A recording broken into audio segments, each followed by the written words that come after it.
Good morning, party people. Ash something here, back with episode 1, part 8 of today's time lapse. And this episode, I'll be showing you the start of the rendering process for this artwork of Kay for a client who wanted to remain anonymous. As you can see, I already have the flat colors laid in, and I started the lighting for the face and hair.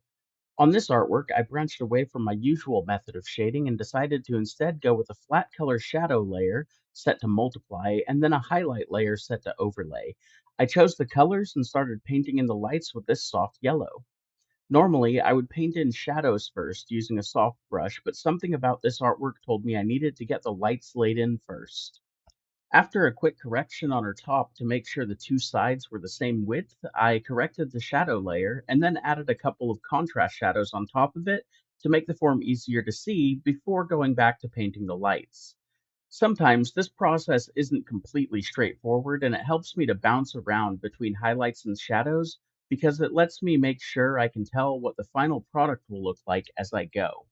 As I work on these stages, what I'm mostly looking at is how the light from her fingertip would be hitting the forms I've created with my line art. I'm lightening with a soft shader and then blending it out with the stock gouache blender tool to soften it up further. Once these lights were laid in as rough highlights, I went in and erased the bleed areas, or the areas that got hit by the light that I didn't intend to, and the areas that would be in shadow. The light source itself was meant to be the little circular dot of light originating just in front of her fingertip, the start of a spell she's casting. So everything close to that needed to be brighter with starker contrast. An upside to the rendering method I'm using in this drawing is that when you paint with the light and then go in and erase areas and cut into the light you've laid down, it already looks finished with shadow.